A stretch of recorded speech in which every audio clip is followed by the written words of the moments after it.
तो हेलो दोस्तों, कैसे हो आप सब। उम्मीद करता हूँ बहुत अच्छे होंगे और अपनी स्टडी को बहुत अच्छे से कंटिन्यू कर रहे होंगे। तो स्वागत है आप सभी का आज की लाइव क्लास में, जहाँ पर हम बात करने वाले हैं एशिया महाद्वीप से जुड़े हुए 10 महत्वपूर्ण प्रश्नों पर। तो दोस्तों, पिछली क्लासेज में भी हम एशिया कॉन्टिनेंट को कवर करते चले जा रहे हैं और साथ ही साथ इंपॉर्टेंट क्वेश्चंस का भी अभ्यास कर रहे हैं। तो आज शाम की लाइव क्लास में आप सभी लोगों का स्वागत है। Good evening to all of you and welcome to UPSC prime time. दोस्तों, पहले प्रश्न के साथ में हम आज की लाइव क्लास की शुरुआत कर रहे हैं। नए जुड़े हुए लोगों के लिए दो इन्फॉर्मेशंस हैं।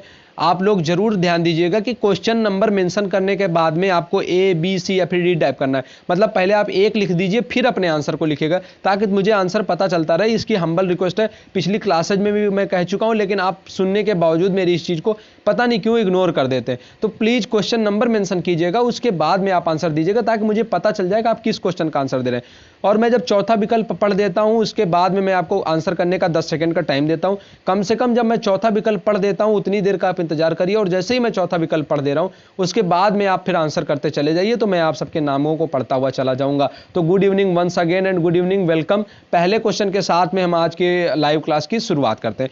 एशिया महाद्वीप का सबसे बड़ा मरुस्थल है। तो एशिया कॉन्टिनेंट को ही हम कवर कर रहे हैं। अब हमें बताना है कि जो एशिया कॉन्टिनेंट है, इसका सबसे बड़ा मरुस्थल कौन सा है। थार का मरुस्थल ऑप्शन ए, सहारा का मरुस्थल ऑप्शन बी, अरब का मरुस्थल ऑप्शन सी, या फिर ईरान का मरुस्थल ऑप्शन सी। तो एक लिख करके फिर ए टाइप कर दीजिए थार मरुस्थल कहने के लिए, बी टाइप कर दीजिए सहारा मरुस्थल कहने के लिए, सी टाइप कर दीजिए अरब मरुस्थल कहने के लिए, और डी टाइप कर दीजिए ईरान का मरुस्थल कहने के लिए। एशिया महाद्वीप में सबसे बड़ा मरुस्थल कौन सा है। तो थार टाइप कहने के लिए ए टाइप करिए, सहारा कहने के लिए बी टाइप करिए, अरब कहने के लिए सी टाइप करिए, और ईरान कहने के लिए डी टाइप करिए। एक लिख करके A B C D type करके मुझे बताइए पहले प्रश्न का सही जवाब क्या है। एशिया महाद्वीप का सबसे बड़ा मरुस्थल कौन सा है। तो दुनिया के अगर मामलों में आप बात करेंगे, तो दुनिया का जो सबसे बड़ा मरुस्थल है वो है हमारा सहारा का मरुस्थल। सहारा का मरुस्थल जो जो हमारा अफ्रीका कॉन्टिनेंट में पड़ता है, वो कौन से कॉन्टिनेंट में है, वो है हमारा अफ्रीका में। और इसी अफ्रीका कॉन्टिनेंट में ये जो सहारा का मरुस्थल है, ये दुनिया का सबसे बड़ा मरुस्थल है। लेकिन हमारा प्रश्न था कि एशिया महाद्वीप का सबसे बड़ा मरुस्थल कौन सा है। तो बिल्कुल काफी सारे लोगों के जवाब आ गए हैं। इस प्रश्न का सही जवाब है ऑप्शन सी, अरब का मरुस्थल। एशिया महाद्वीप में जो सबसे बड़ा मरुस्थल है वो है हमारा अरब का मरुस्थल। तो बिल्कुल पहले प्रश्न का सही जवाब है ऑप्शन सी, अरब का मरुस्थल। बढ़ते हैं हम आज के अपने दूसरे प्रश्न की तरफ, देख लेते हैं आज का हमारा दूसरा प्रश्न क्या है। हमारा आज का दूसरा प्रश्न है, शीत मरुस्थल करकुम कौन से देश में है। तो हमें बताना है कि जो करकुम नामक शीत मरुस्थल है, दोस्तों मैंने आपको बताया था मरुस्थलों की दो कैटेगरी होती है, उष्ण मरुस्थल और शीत मरुस्थल। आपको बताना है जो शीत मरुस्थल है वो कौन से कंट्री में है। शीत मरुस्थल करकुम है, ये कौन से कंट्री में, उज्बेकिस्तान में, तुर्कमेनिस्तान में, अजरबैजान में, या फिर ईरान में। दो लिख करके ए टाइप कर दीजिए उज्बेकिस्तान कहने के लिए, बी टाइप कर दीजिए तुर्कमेनिस्तान कहने के लिए, सी टाइप कर दीजिए अजरबैजान करने के लिए, और डी टाइप कर दीजिए ईरान कहने के लिए। तो दूसरे प्रश्न का सही जवाब मुझे बताइए, शीत मरुस्थल करकुम कौन से देश में है। उज्बेकिस्तान में, तुर्कमेनिस्तान में, अजरबैजान में, या फिर ईरान में। दो लिख करके ए बी सी और डी टाइप करके मुझे बताइए इस प्रश्न का सही जवाब क्या है। मैं अभी भी आप सबके आंसर्स का वेट कर रहा हूं।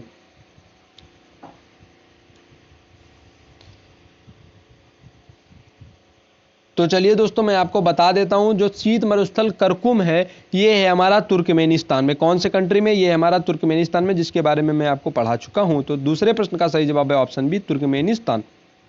शीत मरुस्थल करकुम तुर्कमेनिस्तान में अवस्थित है। तो दूसरे प्रश्न का सही जवाब है ऑप्शन बी, तुर्कमेनिस्तान।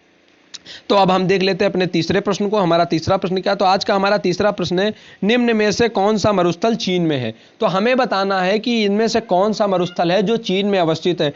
टकला मकान का मरुस्थल, दस्ते लुट का मरुस्थल, दस्ते खाली का मरुस्थल, या फिर गोभी का मरुस्थल। कौन सा मरुस्थल है जो चीन में अवस्थित है, आपको यह बताना है। तीसरा प्रश्न भी हमारा मरुस्थल से रिलेटेड है, एशिया के मरुस्थलों से रिलेटेड है। आपको बताना है कि जो हमारा कौन सा मरुस्थल है जो चीन कंट्री में है, कौन सा, टकला मकान का, दस्ते लुट का, दस्ते खाली का, या फिर गोभी का। तीन लिख करके ए टाइप कर दीजिए टकला मकान कहने के लिए, बी टाइप कर दीजिए दस्ते लुट कहने के लिए, सी टाइप कर दीजिए दस्ते खाली कहने के लिए, और डी टाइप कर दीजिए गोभी कहने के लिए। तो तीन लिख करके ए बी सी और डी टाइप करके मुझे बताइए कौन सा मरुस्थल है जो चीन में है। दोस्तों, सहारा मरुस्थल की सीमा 13 देशों के साथ में लगती है जो अफ्रीका कॉन्टिनेंट में। मरुस्थल दो प्रकार के होते हैं, शीत मरुस्थल और उष्ण मरुस्थल। वनस्पतियां हमेशा अनुकूलित वातावरण में ही जीवित रह सकती है, तो जहां पर ज्यादा ठंडक होती है या फिर ज्यादा गर्मी होती है, दोनों जगहों पर डेजर्ट बन जाते हैं। तो तीसरे प्रश्न का सही जवाब हम देख लेते हैं। बिल्कुल तीसरे प्रश्न का सही जवाब है ऑप्शन ए, टकला मकान। जो चीन मरुस्थल की बात अगर हम करें तो जो टकला मकान का मरुस्थल है ये हमारा चीन में अवस्थित है। तो तीसरे प्रश्न का सही जवाब है ऑप्शन ए, टकला मकान। ये मरुस्थल है हमारा चीन में। बढ़ते हैं आज के हम अपने चौथे प्रश्न की तरफ। आज का हमारा चौथा प्रश्न है, नेगेव का मरुस्थल कहां पर है? कौन सा कंट्री है जहां पर नेगेव का मरुस्थल है? चाइना में, जापान में, इजराइल में या फिर रशिया में? 4 लिख करके ए टाइप कर दीजिए चाइना कहने के लिए, बी टाइप कर दीजिए जापान कहने के लिए, सी टाइप कर दीजिए इजराइल कहने के लिए और डी टाइप कर दीजिए रशिया कहने के लिए। बताइए हमें नेगेव का मरुस्थल कहां पर है? तो ये मरुस्थलों से रिलेटेड आज का हमारा चौथा प्रश्न है। हमने देखा पहले, सबसे पहले हमारा प्रश्न था कि एशिया कॉन्टिनेंट का जो सबसे बड़ा मरुस्थल है वो कौन सा है, तो वो था हमारा अरब का मरुस्थल। ठीक है, इसके बाद में बात आई थी कि एक कंट्री से रिलेटेड था, जो अभी हमने चीन के बारे में बात की, टकला मकान के मरुस्थल के बारे में। और एक प्रश्न आ गया कि नेगेव का मरुस्थल है ये कौन से कंट्री में, चाइना में है, जापान में है, इजराइल में है या फिर रशिया में है? तो 4 लिख करके A B C D type करके मुझे बताइए इस प्रश्न का सही जवाब क्या है। आप सभी के आंसर्स का मैं अभी भी वेट कर रहा हूं। तो चलिए दोस्तों देख लेते हैं हमारे चौथे प्रश्न का सही जवाब क्या है। हमारे चौथे प्रश्न का सही जवाब है ऑप्शन सी, इजराइल। इजराइल जो है यहाँ पर जो नेगेव का मरुस्थल है, एक ये शीत मरुस्थल का उदाहरण है। किस प्रकार के मरुस्थल का उदाहरण है? शीत मरुस्थल का उदाहरण है। और ये कहां पर है? ये हमारा इजराइल में। तो नेगेव का मरुस्थल है हमारा इजराइल में, इसलिए चौथे प्रश्न का सही जवाब है ऑप्शन सी, इजराइल। बढ़ते हैं आज के अपने पांचवें प्रश्न की तरफ। पांचवा प्रश्न आ गया है एशिया कॉन्टिनेंट की जनजातियों से। यूकादिर जनजाति कहां पर निवास करती है? आपको बताना जो यूकादिर जनजाति है ये कहां पर निवास करती है। कुछ चीजें मैं इनके फीचर्स आपको बताऊंगा। लद्दाख में, साइबेरिया में, जापान में या फिर तुर्कमेनिस्तान में? 5 लिख करके A B C D type करके मुझे बताइए। ये जो जनजातियां हैं ये आखेटक जनजातियां हैं। तो जो यूकादिर है ये एक आखेटक जनजाति है, यानी कि ये शिकार करके क्या करते हैं, अपना जो भोजन है उसको अपने संग्रहण करते हैं, अपना भोजन करके जो भोजन प्राप्त करते हैं वो शिकार के माध्यम से प्राप्त करते हैं। दूसरी इनकी खासियत ये है कि ये क्या करते हैं, ये इग्लू नामक मकान जो होते हैं, बर्फ के जो घर होते हैं उनको बना करके रहते हैं। अब आप बताइए यूकादिर जो जनजाति है ये कहां पर निवास करती है? ए टाइप कर दीजिए लद्दाख कहने के लिए, बी टाइप कर दीजिए साइबेरिया कहने के लिए, सी टाइप कर दीजिए जापान कहने के लिए और डी टाइप कर दीजिए तुर्कमेनिस्तान कहने के लिए। यूकादिर जनजाति आपको बताना ये इग्लू बना करके निवास करते हैं। क्या बनाते हैं? ये इग्लू बनाते हैं, जो बर्फ का घर होता है। कुछ इस प्रकार से ये बर्फ में अपने घर को बना लेते हैं और यहां पर आकर के ये रहते हैं और यहां पर इस तरीके से पूरी बर्फ जमी होती है, इग्लू बना करके रहते हैं। तो जी यहां बिल्कुल इस प्रश्न का सही जवाब है ऑप्शन बी, साइबेरिया। जो यूकादिर जनजाति है, आखेटक जनजाति है यूकादिर नाम की, ये कहां पर रहती है? ये निवास करती है हमारी साइबेरिया में। तो हमारे पांचवें प्रश्न का सही जवाब है ऑप्शन बी, साइबेरिया। आगे बढ़ते हम देख लेते हैं आज का अपना छठा प्रश्न। काफी सारे लोग आंसर्स को कर पा रहे हैं, तो जिन लोग आंसर सही कर पा रहे हैं उनको बहुत सारी शुभकामनाएं। जिन लोगों के आंसर्स किसी कारणवश भी गलत हो रहे हैं वो लोग क्या करें, एक बार जाकर के वापस से प्लेलिस्ट में सारे वीडियो, विश्व भूगोल के अंतर्गत एक प्लेलिस्ट बनी हुई है जिसमें सारे वीडियोज अवेलेबल हैं। तो एशिया कॉन्टिनेंट से जुड़े हुए वीडियोज को जरूर देख लें, तो ताकि ये चीजें तो कवर ही हो जाए। क्योंकि मैं बेसिक क्वेश्चन उठाता हूं, कुछ टफ क्वेश्चन उठाता हूं, लेकिन एक एक वीडियो से जहां 60-70 प्रश्न बन सकते हैं वहां से मैं केवल 10 प्रश्नों का चुनाव करता हूं। तो आप अभी और भी 40-50 प्रश्न ऐसे होते हैं हर वीडियो में जो आप बना सकते हैं। तो प्लीज आप लोग जरूर उस वीडियो को एक बार मेरे क्वेश्चंस के बाद में फिर से देखा करिए और नए क्वेश्चंस को क्रिएट करने का प्रयास किया कीजिए, नए क्वेश्चन को बनाने का प्रयास कीजिए। मलेशिया और इंडोनेशिया में कौन सी जनजाति रहती है आपको यह बताना है। पोपो, सियांग, सेमांग या फिर वेद्दा? कौन सी जनजाति है जो मलेशिया और इंडोनेशिया में निवास करती है? ये क्वेश्चन आप सबके लिए टफ हो सकता है क्योंकि मैंने ऑप्शंस बड़े क्लोज बनाए हैं और क्वेश्चन भी इंटरनेशनल जो जनजातियां हैं, ट्राइब्स हैं, उनसे है, तो थोड़ा सा मुश्किल हो सकता है। लेकिन अगर आपने ये वीडियो देखा होगा तो आप निश्चित तौर से आंसर कर पाएंगे। तो मलेशिया और इंडोनेशिया में कौन सी जनजातियां रहती हैं आपको इस प्रश्न का आंसर करना है। ए टाइप कर दीजिए पोपो कहने के लिए, बी टाइप कर दीजिए सियांग कहने के लिए, सेमांग कहने के लिए, सी और वेद्दा कहने के लिए डी टाइप करके मुझे बताइए छठे प्रश्न का सही जवाब क्या है। तो आप उस वीडियो को जाकर के जरूर देख लीजिएगा और बाकी Asia continent, Africa continent, south America, north America और यूरोप कॉन्टिनेंट सारे वीडियोज अवेलेबल है, वो देख लीजिएगा। अभ्यास प्रश्नों के नाम से एक प्लेलिस्ट बनी हुई है जहाँ पे पुरानी प्रैक्टिस क्लासेज पड़ी हुई हैं, उनको जाकर के आप देख सकते हैं। इसके अलावा एनसीईआरटी रिव्यू में भूगोल और इतिहास विषय में कक्षा 6, 7, 8, 9, 10 तमाम सारे चैप्टर्स की हर चैप्टर हर क्लास की पूरी किताबों के चैप्टर वाइज तरीके से वीडियोज पड़े हुए हैं, जाकर के देख लीजिएगा। तो छठे प्रश्न का सही जवाब हम यहाँ से देख लेते हैं। इंडोनेशिया और मलेशिया में जो जनजाति रहती है उसका नाम है सेमांग।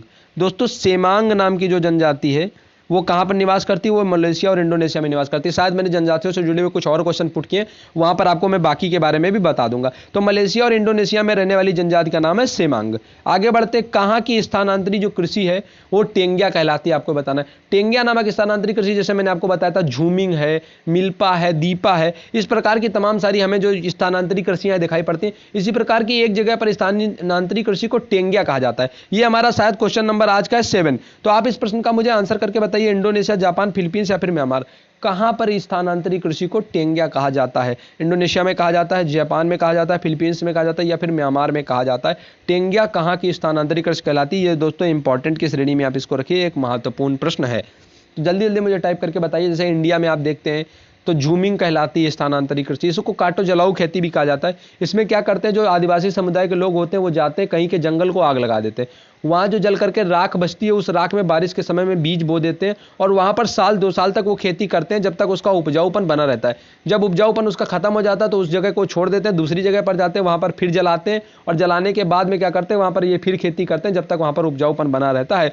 तो स्थानांतरी कृषि टेंगिया के बारे में मैंने पूछा था। तो जो भारत का पड़ोसी मुल्क है म्यांमार, यहीं पर ये स्थानांतरी कृषि जो है ये टेंगिया कहलाती है, जबकि दीपा और मिल्पा ये तमाम सारी जो है भारत में हमें देखने को मिलती हैं। जो हमारी ट्राइब्स में स्थानांतरित कृषि की हम बात करें तो थारू जो जनजाति है हिमाचल प्रदेश और उत्तराखंड के हिस्सों में पाई जाती है, वो जनजाति क्या करती है, दीपावली को शोक के रूप में मनाती है। इसके अलावा टोडा जनजाति जो है वो दक्षिण भारत में नीलगिरी की पहाड़ियों पर अपना जो है निवास करती है। इसके अलावा और भी बहुत सारी जनजातियां जिनके बारे में मैं जनजातियों का वीडियो बना करके फिर आपको मैं बताऊंगा, ठीक है। तो स्थानांतरित कृषि टेंगिया कहाँ की थी, ये थी हमारी म्यांमार की। अगला प्रश्न है हमारा, इंडोनेशिया की स्थानांतरित कृषि क्या कहलाती है? तो दोस्तों अब इंडोनेशिया की स्थानांतरित कृषि की बात आ गई। आपको बताना है कि जो इंडोनेशिया की स्थानांतरित कृषि है ये क्या कहलाती है? मिल्पा कहलाती है, झूमिंग कहलाती है, हुमा कहलाती है या फिर लदांग कहलाती है? मैंने आपको एक ट्रिक भी बताई हुई थी, तो आप अगर उसको याद रखेंगे तो आपको याद रहेगा कि इंडिया में जो एशिया है, एशिया में इंडिया है और इंडिया में एक मूवी है और उस मूवी में कुछ है चीजें।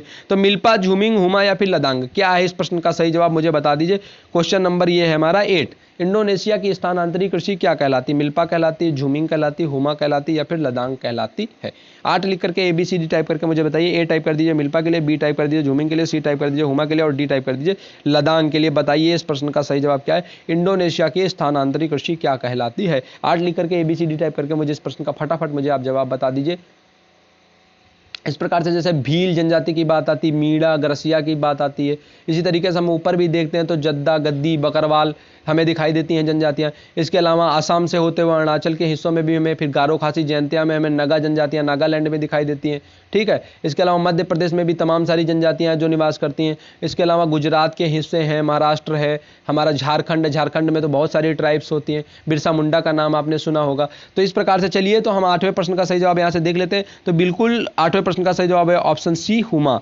जो इंडोनेशिया है यहाँ पर जो जनजाति निवास करती है उसका जो स्थानांतरित कृषि है वो क्या कहलाती है, वो कहलाती है हुमा। तो 8वें प्रश्न का सही जवाब है ऑप्शन C, हुमा। हुमा जो है ये इंडोनेशिया की स्थानांतरित कृषि है। अब आज का हमारा क्वेश्चन आ गया क्वेश्चन नंबर 9। तो क्वेश्चन नंबर 9 आप देख लीजिए फटाफट और मुझे बताइए कि जो जापान है ये क्या कहलाता है। क्वेश्चन नंबर 9 का आंसर मुझे करके बताइए, जापान क्या कहलाता है? निप्पन का देश कहलाता है, चांदी का देश कहलाता है, हिंद महासागर का मोती कहलाता है या फिर पूर्व का पेरिस कहलाता है? तो जापान को एक उपाधि दी गई है, कंट्री को, जापान कंट्री को एक उपाधि दी गई है, आपको बताना है वो कौन सी उपाधि है। नवा क्वेश्चन है ये आज का हमारा, निप्पन का देश, चांदी का देश, हिंद महासागर का मोती या फिर पूर्व का पेरिस? जापान के बारे में जो लोग जानते हैं वो इस प्रश्न का आंसर बिल्कुल सही करेंगे। 9वें प्रश्न का आंसर ABCD टाइप करना है आपको, फटाफट टाइप कर दीजिए, बिल्कुल समय नष्ट नहीं करते हैं और 10 सेकंड का समय धीरे धीरे सरकता चला जा रहा है। तो जापान किसका देश कहलाता है? निप्पन का, चांदी का, हिंद महासागर का मोती या फिर पूर्व का पेरिस?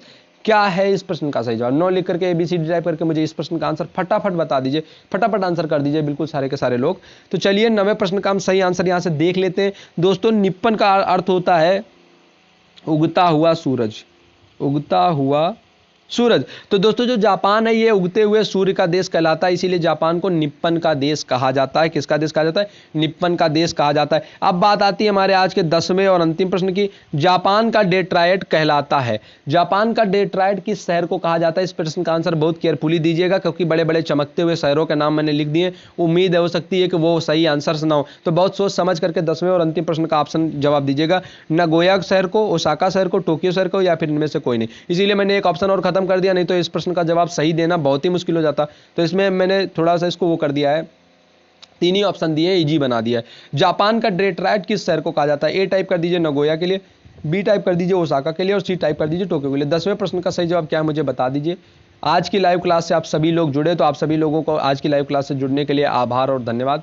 अगर आज की लाइव क्लास पसंद आई हो तो इस लाइव क्लास को लाइक करना ना भूलें और दोस्तों के साथ अपने शेयर कर देंगे तो आपका हम पर बहुत एहसान होगा। लाइव क्लास प्रत्येक शाम 8 बजे होती है, जो कि क्वेश्चन जो आफ्टरनून में वीडियो जाते हैं, स्पेशल क्लासेज आती हैं, उनसे रिलेटेड ये क्वेश्चंस होते हैं। तो आज की लाइव क्लास से जुड़ने के लिए एक बार फिर से आप सभी लोगों का धन्यवाद। अब 10वें और अंतिम प्रश्न का हम यहाँ से आंसर देख लेते हैं। तो बिल्कुल 10वें प्रश्न का सही जवाब है ऑप्शन ए नगोया। जापान का डेट्रॉइट नगोया शहर को कहा जाता है। अगर आपके प्रश्नों के आंसर गलत हुए हैं तो प्लीज आपसे हम्बल रिक्वेस्ट है, एशिया कॉन्टिनेंट के जितने भी वीडियोज मैंने छोटे छोटे पार्ट्स के बनाए हैं वो वीडियो जाकर के आप देख लीजिएगा। आपका एशिया कॉन्टिनेंट से कुछ भी नहीं छूटेगा, ये मेरा वादा है। तो थैंक यू सो मच आज की लाइव क्लास से जुड़ने के लिए। Thank you.